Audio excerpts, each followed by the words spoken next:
Hi friends, ಬೆಳಗ್ಗೆ ಎದ್ದ ತಕ್ಷಣ ಫೋನ್ ತಗೊಂಡು ಇನ್ಸ್ಟಾಗ್ರಾಮ್ ಸ್ಕ್ರಾಲ್ ಮಾಡಿದ್ರೆ ಅಲ್ಲಿ ನಿಮ್ಮ ಕಾಲೇಜ್ ಫ್ರೆಂಡ್ ದುಬೈ ಟ್ರಿಪ್ಪಲ್ಲಿ ಇರೋ ಫೋಟೋ ಕಾಣಿಸುತ್ತೆ. ಹಾಗೆ ಸ್ಕ್ರಾಲ್ ಮಾಡಿದ್ರೆ ಇನ್ನೊಬ್ಬ ಹೊಸ BMW ತಗೊಂಡಿರೋ ಫೋಟೋ ಹಾಕಿರ್ತಾರೆ. ಇನ್ನೊಬ್ಬರು ಸ್ಟಾರ್ಟಪ್ ಲಾಂಚ್ ಮಾಡಿದ ಪೋಸ್ಟ್ ಕಾಣುತ್ತೆ. ಲಿಂಕ್ಡ್ಇನ್ ತೆಗೆದ್ರೆ ಇನ್ನೂ ಕಷ್ಟ, ಯಾರೋ ಒಬ್ಬರು ಸೀನಿಯರ್ ಮ್ಯಾನೇಜರ್ ಆಗಿ ಪ್ರಮೋಷನ್ ಪಡೆದಿದ್ದಾರೆ ಅಂತ ಅಪ್ಡೇಟ್ ಹಾಕಿರ್ತಾರೆ.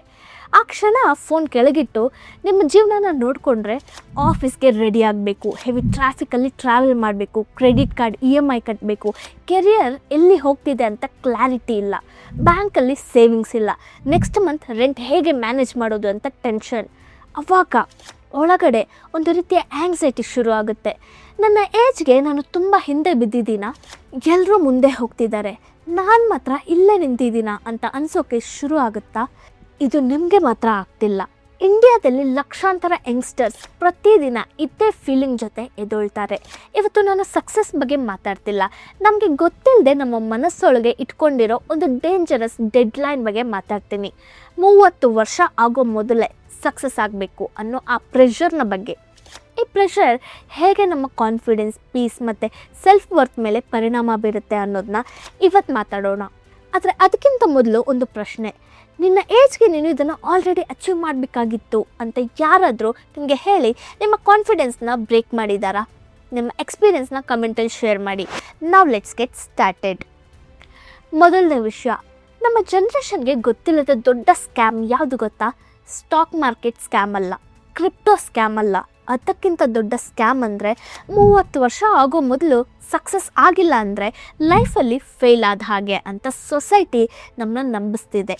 ಇದು ಸೊಸೈಟಿ ನಮಗೆ ಸೇಲ್ ಮಾಡಿರೋ ಒಂದು ದೊಡ್ಡ ಸುಳ್ಳು, ಮತ್ತು ನಾವು ಅದನ್ನು ಕಣ್ಣು ಮುಚ್ಕೊಂಡು ನಂಬಿದ್ದೀವಿ. ಒಂದು ಕ್ಷಣ ಯೋಚಿಸಿ, ಈ ರೂಲ್ ಯಾರು ಕ್ರಿಯೇಟ್ ಮಾಡಿದ್ರು? 30 ವರ್ಷದೊಳಗೆ ಸಕ್ಸಸ್ ಆಗಬೇಕು ಅಂತ ಗೌರ್ನಮೆಂಟಲ್ಲಿ ಏನಾದರೂ ಬರೆದಿದ್ದಾರಾ? ಸೈನ್ಸ್ ಹೇಳ್ತಾ? ಹಿಸ್ಟರಿಯಲ್ಲಿ ಯಾವ ಬುಕ್ಕಲ್ಲಿ ಬರೆದಿದ್ದಾರೆ? ಎಲ್ಲೂ ಇಲ್ಲ. ಆದರೆ ಎಲ್ಲರೂ ಅದನ್ನು ನಂಬ್ತಿದ್ದಾರೆ. 30 ವರ್ಷ ಆಯಿತು ಅಂದರೆ ಲೈಫ್ಗೆ ಎಕ್ಸ್ಪೈರಿ ಡೇಟ್ ಬಂದ ಹಾಗೆ ಭಯ ಪಡ್ತಿದ್ದಾರೆ. ಇದು ದೊಡ್ಡ ಇಲ್ಯೂಷನ್. ಎರಡನೇ ವಿಷಯ, ಸೊಸೈಟಿ ನಮಗೆ ಒಂದು ಸ್ಟ್ರಿಕ್ಟ್ ಟೈಮ್ ಲೈನ್ ಕೊಟ್ಟಿದೆ. ಟ್ರೈನ್ನ ಟೈಮ್ ಟೇಬಲ್ಗಿಂತಲೂ ಕಠಿಣವಾದ ಟೈಮ್ ಲೈನ್ ಇದು. 22 ವರ್ಷಕ್ಕೆ ಡಿಗ್ರಿ ಆಗಿರಬೇಕು, ತಕ್ಷಣ ಕ್ಯಾಂಪಸಲ್ಲೇ ಜಾಬ್ ಸಿಗಬೇಕು, 25 ವರ್ಷಕ್ಕೆ ಸ್ಯಾಲರಿ ಜಾಸ್ತಿ ಆಗಿರಬೇಕು, 27 ವರ್ಷಕ್ಕೆಲ್ಲ ಒಂದು ಫ್ಲ್ಯಾಟ್ ತಗೊಂಡ್ಬಿಡಬೇಕು, 28 ವರ್ಷಕ್ಕೆ ಮದುವೆ ಆಗಬೇಕು, 30 ವರ್ಷಕ್ಕೆ ಮಕ್ಕಳಿರಬೇಕು, ಬ್ಯಾಂಕ್ ಬ್ಯಾಲೆನ್ಸ್ ಕೂಡ ಇರಬೇಕು. ಒಂದು ವೇಳೆ 31 ವರ್ಷ ಆಯಿತು ಅಂದರೆ ಸೊಸೈಟಿ ಸೈಲೆಂಟಾಗಿ ಲೇಟ್ ಆಯಿತು ಅಂತ ಡಿಸೈಡ್ ಮಾಡಿಬಿಡುತ್ತೆ. ರಿಲೇಟಿವ್ಸ್ ಕಾಲ್ ಮಾಡಿ ಇನ್ನೂ ಮದುವೆ ಆಗಿಲ್ವಾ, ಇನ್ನೂ ಸೆಟಲ್ ಆಗಿಲ್ವಾ ಅಂತ ಫ್ರೀ ಸಿಂಪತಿ ಕೊಡ್ತಾರೆ. ಆದರೆ ಒಂದು ಮಾತನ್ನ ನೆನ್ಪಿಟ್ಕೊಳ್ಳಿ, ಲೈಫ್ ಅನ್ನೋದು ಒಂದು ಸ್ಟ್ರೇಟ್ ಲೈನಲ್ಲಿ ಕೆಲಸ ಮಾಡಲ್ಲ.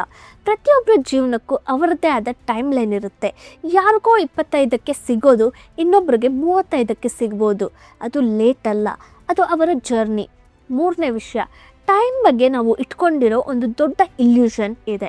ಒಂದು ಸಿಂಪಲ್ ಲಾಜಿಕ್ನ ಯೋಚಿಸಿ, ನಾವೇನು ಸಾಫ್ಟ್ವೇರ್ ಅಪ್ಡೇಟ್ಸ್ ಅಲ್ವಾ? 2 ತಿಂಗಳಿಗೊಂದ್ಸರಿ ನಮ್ಮ ಲೈಫ್ನ ಹೊಸ ವರ್ಷನ್ನ ರಿಲೀಸ್ ಆಗಬೇಕು ಅಂತ ಏನು ಇಲ್ಲ ಅಲ್ವಾ? ಆದರೆ ನಮ್ಮ ಸುತ್ತ ಇರೋ ಈ ಆಲ್ಗರಿದಮ್ ಕಲ್ಚರ್ ನಮ್ಮನ್ನು ಹಾಗೆ ಮಾಡಿಬಿಟ್ಟಿದೆ. ಪ್ರತಿ ಸಣ್ಣ ಸ್ಟೆಪ್ಸ್ನು ಮೆಜರ್ ಮಾಡಬೇಕು.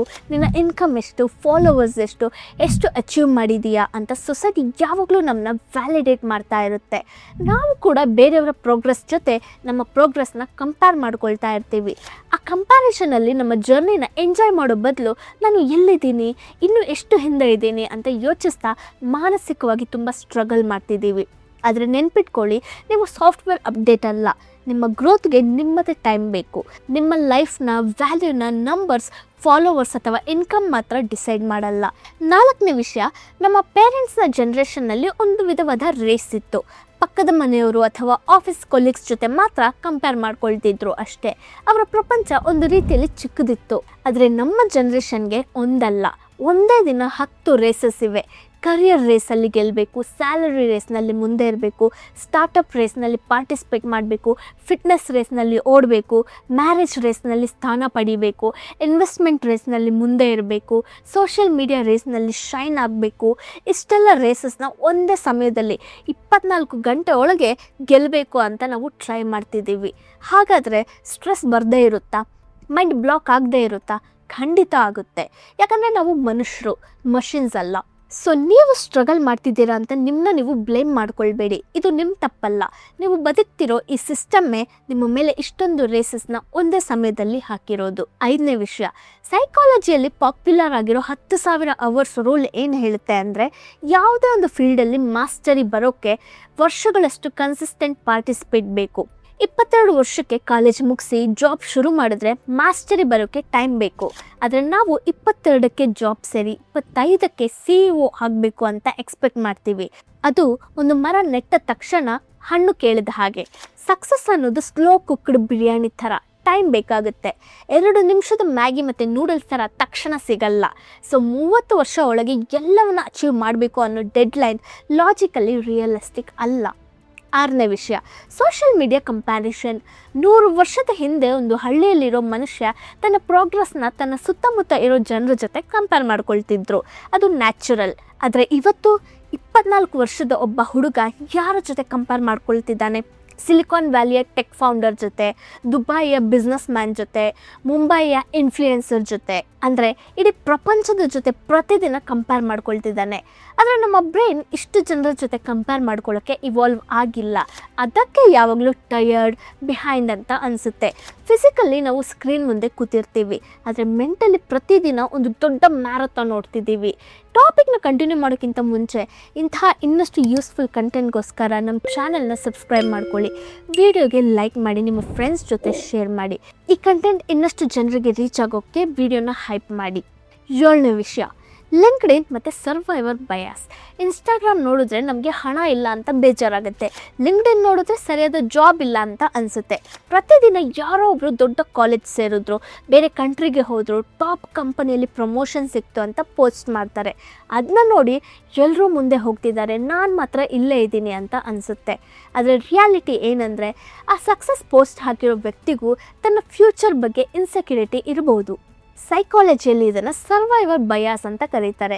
ಸೋಷಿಯಲ್ ಮೀಡಿಯಾದಲ್ಲಿ ನಾವು ವಿನ್ನರ್ಸ್ನ ಮಾತ್ರ ನೋಡ್ತೀವಿ, young millionaires, successful founders, big promotions. ಆದರೆ ಫೇಲ್ ಆದ ಸಾವಿರಾರು ಜನ, ಮುಚ್ಚಿ ಹೋದ ಸ್ಟಾರ್ಟಪ್ಸ್, ಹಣ ಕಳ್ಕೊಂಡ ಜನ ಕಾಣಿಸಲ್ಲ. ಸೋಷಿಯಲ್ ಮೀಡಿಯಾ ನಮಗೆ ಹೈಲೈಟ್ ರೀಲ್ಸ್ನ ಮಾತ್ರ ತೋರಿಸುತ್ತೆ, ಬಿಹೈಂಡ್ ದ ಸೀನ್ಸ್ ಅಲ್ಲ. ಆ 1% ಸಕ್ಸಸ್ನ ನಮ್ಮ 99% ರಿಯಾಲಿಟಿ ಜೊತೆ ಕಂಪೇರ್ ಮಾಡಿಕೊಂಡು ನಾವು ಪ್ರತಿದಿನ ಅನ್ನೆಸೆಸರಿಯಾಗಿ ಸಫರ್ ಮಾಡ್ತಿದ್ದೀವಿ. 8ನೇ ವಿಷಯ, ಹಿಡನ್ ಪ್ರಿವಿಲೇಜ್ ಅನ್ನೋ ಒಂದು ರಿಯಾಲಿಟಿ ಇದೆ. ಲಿಂಕ್ಡ್ಇನ್ ಅಥವಾ ಇನ್ಸ್ಟಾಗ್ರಾಮಲ್ಲಿ 24 ವರ್ಷಕ್ಕೆ 10 ಕೋಟಿ ಟರ್ನ್ ಓವರ್ ತಂದಿದ್ದಾರೆ ಅಂತ ನೋಡಿದ್ರೆ, ನಾನು ಅವ್ರ ಥರ ಯಾಕಿಲ್ಲ ಅಂತ ನಮ್ಮನ್ನು ನಾವೇ ಕಂಪೇರ್ ಮಾಡ್ಕೊಳ್ತೀವಿ. ಆದರೆ ನಾವು ನೋಡಿದ ಒಂದು ವಿಷಯ ಇದೆ, ಅವರ ಸ್ಟಾರ್ಟಿಂಗ್ ಪಾಯಿಂಟ್. ಅವರು ದೊಡ್ಡ ರಿಸ್ಕ್ ತಗೊಳ್ಳೋಕ್ಕೆ ಅವರ ಹಿಂದೆ ಫಿನಾನ್ಷಿಯಲ್ ಸಪೋರ್ಟ್, ಫ್ಯಾಮಿಲಿ ಬ್ಯಾಕಪ್ ಅಥವಾ ಸೇಫ್ಟಿ ನೆಟ್ ಇರ್ಬೋದು. ಫೇಲ್ ಆದರೂ ಮತ್ತೆ ಸ್ಟಾರ್ಟ್ ಮಾಡೋ ಅವಕಾಶ ಇರ್ಬೋದು. ಆದರೆ ಮಿಡಲ್ ಕ್ಲಾಸ್ ಫ್ಯಾಮಿಲಿಯಲ್ಲಿ ಕೆಲವರಿಗೆ ಸಿಚುವೇಶನ್ ಬೇರೆಯೇ ಇರುತ್ತೆ. ಫೇಲ್ ಆದರೆ ಮನೆ ಜವಾಬ್ದಾರಿ, ಲೋನ್, ಫ್ಯಾಮಿಲಿ ಎಕ್ಸ್ಪೆನ್ಸಸ್ ಎಲ್ಲನೂ ನಮ್ಮ ಮೇಲಿರ್ಬೋದು. ಹಾಗಾಗಿ ಯಾರ ಬ್ಯಾಕ್ಗ್ರೌಂಡ್ ಏನು, ಅವರ ಫಿನಾನ್ಷಿಯಲ್ ಸಪೋರ್ಟ್ ಎಷ್ಟಿದೆ ಅಂತ ಗೊತ್ತಿಲ್ಲದೆ ಅವರ ಸಕ್ಸಸ್ ಜೊತೆ ನಮ್ಮ ಲೈಫ್ನ ಕಂಪೇರ್ ಮಾಡೋದು ಸರಿಯಲ್ಲ. ನಮ್ಮ ಸ್ಟ್ರಗಲ್ ಬೇರೆ, ಅವರ ಸ್ಟಾರ್ಟಿಂಗ್ ಪಾಯಿಂಟ್ ಬೇರೆ. 9ನೇ ವಿಷಯ, ಪ್ರಾಡಕ್ಟಿವಿಟಿ ಒಂದು ಟ್ರ್ಯಾಪ್ ಆಗಿಬಿಟ್ಟಿದೆ.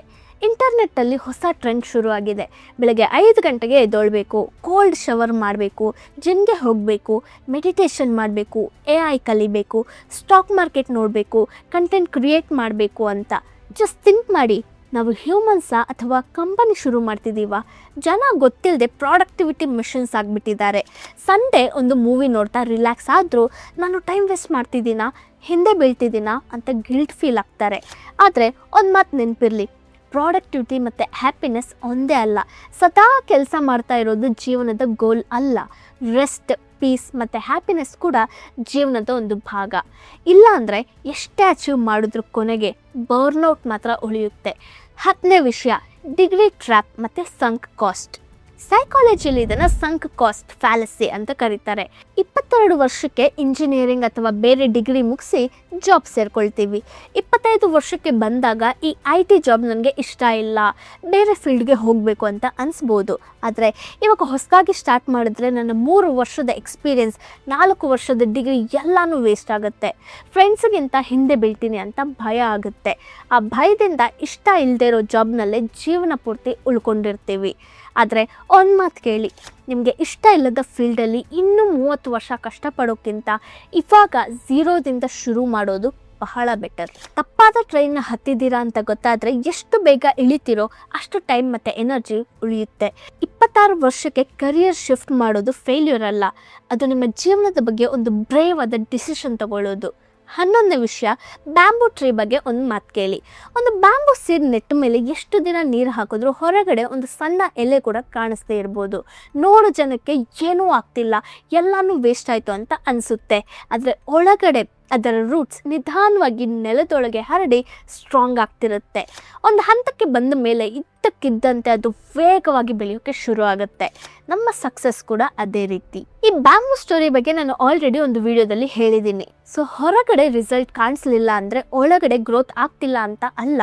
ನೀವು ಕಲಿತಿರ್ತೀರಾ, ನಿಮ್ಮ ಸ್ಕಿಲ್ಸ್ ಬೆಳೀತಿರುತ್ತೆ, ನಿಮ್ಮ ಫೌಂಡೇಶನ್ ಸ್ಟ್ರಾಂಗ್ ಮಾಡ್ಕೊಳ್ತಿರ್ತೀರಾ. ನಿಧಾನವಾಗಿ ಆಗೋ ಗ್ರೋತ್ ಕೂಡ ಗ್ರೋತೆ.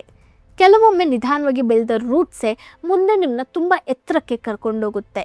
12ನೇ ವಿಷಯ, ರಿಯಲ್ ಸ್ಟ್ಯಾಟಿಸ್ಟಿಕ್ಸ್ ನೋಡಿದ್ರೆ ಒಂದು ವಿಷಯ ಗೊತ್ತಾಗುತ್ತೆ. 23 ವರ್ಷಕ್ಕೆ ಮಿಲಿಯನರ್ ಆಗಬೇಕು ಅನ್ನೋದು ರಿಯಾಲಿಟಿ ಅಲ್ಲ. ಆ್ಯಾವ್ರೇಜ್ ಮಿಲಿಯನರ್ ಆಗೋ ಏಜ್ ಸುಮಾರು 57 ವರ್ಷ. 24 ವರ್ಷಕ್ಕೆ ಮನೆ ತಗೊಂಡಿರಬೇಕು ಅನ್ನೋ ರೂಲ್ ಇಲ್ಲ. ಬಹಳ ಜನ 30ರ ನಂತರನೇ ಮನೆ ತಗೊಳ್ತಾರೆ. ಸಕ್ಸಸ್ಫುಲ್ ಎಂಟರ್ಪ್ರಿನರ್ ಆಗೋಕ್ಕೆ ಕೂಡ ಒಂದು ಫಿಕ್ಸ್ಡ್ ಏಜ್ ಇಲ್ಲ. ಪ್ಯಾಷನ್ ಕೂಡ ಎಲ್ರಿಗೂ 18ರಲ್ಲೇ ಗೊತ್ತಾಗಲ್ಲ. ಬಹಳ ಜನ ತಮ್ಮ ನಿಜವಾದ ಪ್ಯಾಷನ್ನ 30ರ ನಂತರ ಕಂಡುಕೊಳ್ತಾರೆ. ಕೊಲೋನಲ್ ಹಾರ್ಲ್ಯಾಂಡ್ ಸ್ಯಾಂಡರ್ಸ್ ಕೂಡ ತನ್ನ KFC ಬಿಸ್ನೆಸ್ನ 60ರ ದಶಕದಲ್ಲಿ ದೊಡ್ಡ ಮಟ್ಟಕ್ಕೆ ಬೆಳೆಸಿದ್ರು. ಸೊ 30 ಅನ್ನೋದು ಡೆಡ್ಲೈನ್ ಅಲ್ಲ, ಅದು ಕೇವಲ ಒಂದು ನಂಬರ್.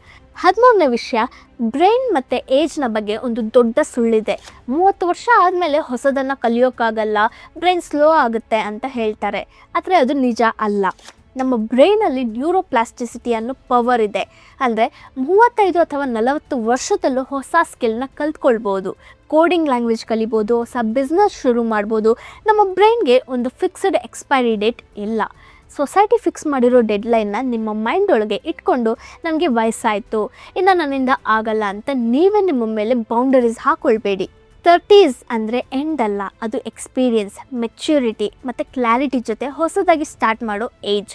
ಕೊನೆಗೆ ಒಂದು ಮಾತು ಕೇಳಿ, ನಿನ್ನ ಏಜ್ಗೆ ನೀನು ಇದನ್ನು ಆಲ್ರೆಡಿ ಅಚೀವ್ ಮಾಡಬೇಕಾಗಿತ್ತು ಅನ್ನೋ ಮಾತು ತುಂಬ ಡೇಂಜರಸ್. ಈ ಒಂದು ಮಾತು ಸಾವಿರಾರು ಯಂಗ್ಸ್ಟರ್ಸ್ನ ಕಾನ್ಫಿಡೆನ್ಸ್ನ ಬ್ರೇಕ್ ಮಾಡ್ತಿದೆ, ಆ್ಯಂಗ್ಸೈಟಿ ಹೆಚ್ಚಿಸಿದೆ ಮತ್ತು ತಪ್ಪು ಡಿಸಿಷನ್ ತಗೊಳ್ಳೋ ಹಾಗೆ ಮಾಡ್ತಿದೆ. ಹಾಗಾಗಿ ಯಾರು ಈ ಮಾತು ಹೇಳಿದ್ರು ಅದನ್ನು ನಿಮ್ಮ ಮನಸ್ಸಿಗೆ ತಗೊಳ್ಬೇಡಿ. ಸಕ್ಸಸ್ನ ಮೆಷರ್ ಮಾಡೋದನ್ನ ಬಿಟ್ಟು ಪ್ರೋಗ್ರೆಸ್ನ ಮೆಷರ್ ಮಾಡಿ. ಬೇರೆಯವ್ರ ಜೊತೆ ಕಂಪೇರ್ ಮಾಡ್ಕೊಳ್ಳೋ ಬದಲು ನಿಮ್ಮನ್ನು ನೀವೇ ಕಂಪೇರ್ ಮಾಡ್ಕೊಳ್ಳಿ. ಲಾಸ್ಟ್ ಇಯರ್ಗಿಂತ ನನ್ನ ಸ್ಕಿಲ್ ಬೆಟರ್ ಆಗಿದೆಯಾ, ನನ್ನ ಹೆಲ್ತ್ ಬೆಟರ್ ಆಗಿದೆಯಾ, ನನ್ನ ಕಾನ್ಫಿಡೆನ್ಸ್ ಬೆಟರ್ ಆಗಿದೆಯಾ?